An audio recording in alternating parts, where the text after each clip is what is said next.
안녕하세요, 옥상형입니다. 베스트셀러 완벽 소화 시리즈 내면 소통 세 번째 영상입니다. 오늘은 제 7장 내면 소통과 명상에 대해서 이야기를 해볼게요. 우리가 보통 소통이라고 하면 사람과 사람, 나와 타인 사이의 소통을 생각을 합니다. 그런데 가장 중요한 소통은 한 사람의 내면에서 일어나는 소통입니다. 두 사람이 소통을 하는 중에도 각자의 내면에서는 내면 소통이 이루어지고 있습니다. 내면 소통 없이는 타인과의 소통은 있을 수 없습니다. 모든 소통에는 그래서 내면 소통이 필수로 존재합니다. 우리가 대인 소통을 할 때는 언어는 필수입니다. 그런데 혼자 속으로 생각을 할 때도 우리는 언어의 형태로 생각을 해요. 이게 참 신기합니다. 이 사실로 보아 우리의 생각 역시 소통이라고 생각할 수 있습니다. 이것이 바로 내면 소통입니다.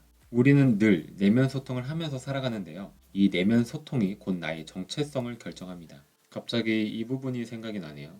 고대 로마의 위대한 철학자 현인 마르쿠스 아우렐리우스가 이렇게 말했습니다. 한 사람의 삶은 그 사람의 생각에서 만들어진다. 그리고 19세기를 대표하는 미국 철학자 랠프 윌도 에머슨도 이런 이야기를 했어요. 한 사람이 종일 생각하는 것이 바로 그 사람이다.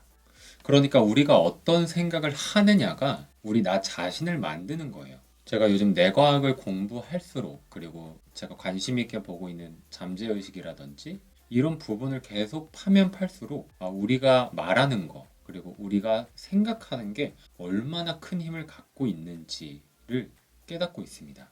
좀 무서울 정도예요.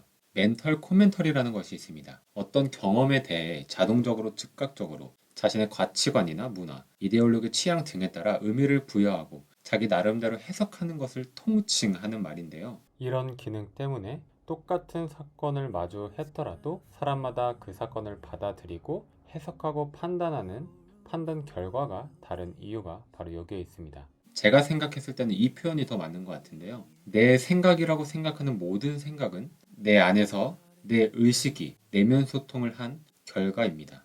배터리가 다 닳아서 배터리를 갈고 왔습니다. 방금 전에 제가 뇌과학과 잠재의식 부분이랑 관련 분야를 공부할수록 말과 생각에 있어서 좀 무섭다라는 말씀 드렸잖아요. 아마 이 부분을 제가 말씀드리면 여러분도 저와 비슷한 생각을 가질 수 있을 것 같아요. 제가 이런 소제목을 좀 달았습니다. 내가 무슨 말을 하든 그 말을 제일 먼저 듣는 사람은 나 자신이다. 우리가 말을 할 때 내 목소리를 모니터하는 뇌 부위가 있을 겁니다. 그런데 다른 사람의 말을 들을 때와 작동하는 그 뇌 부위가 겹친다는 겁니다. 이 말을 정리하면 내가 하는 말과 타인에게 듣는 말이 뇌 입장에서는 똑같다는 말입니다. 내가 하는 말, 타인에게 듣는 말. 이렇게 생각해 볼 수 있을 것 같아요. 내가 만약 타인을 비난하는 말을 했다면 우리의 뇌는 방금 내가 타인을 비난한 말 그대로 듣는다고 생각합니다. 또 이렇게 생각할 수도 있는 거죠. 내가 누군가를 칭찬하는 말을 하면 우리의 뇌는 내가 방금 타인을 향해서 타인을 위해서 칭찬을 했지만 뇌가 활성화되는 부위를 봤을 때는 타인에게 내가 그 칭찬의 말을 그대로 듣는 것 같이 반응한다는 거죠.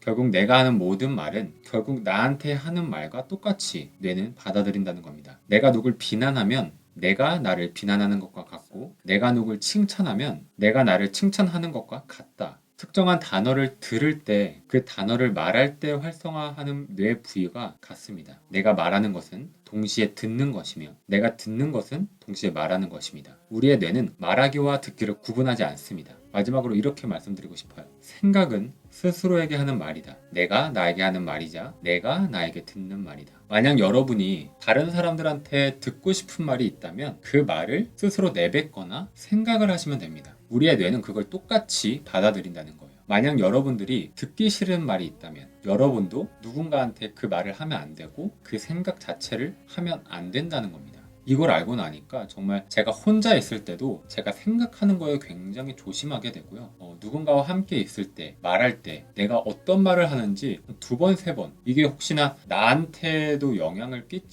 분명히 우리의 뇌는 그걸 똑같이 받아들인다는 걸 이제 알았으니까요. 내가 누군가를 향해 말을 할 때 그 말을 다시 한번 생각하게 되더라고요. 이 말이 혹시나 나한테 안 좋게 받아들여지는 말은 아닌가? 부정적인 말은 아닌가? 그러면은 그런 생각이 조금이라도 들면 상대방한테 말을 할 수가 없겠더라고요. 우리의 말과 생각이 얼마나 중요한지 알아보는 시간이었습니다.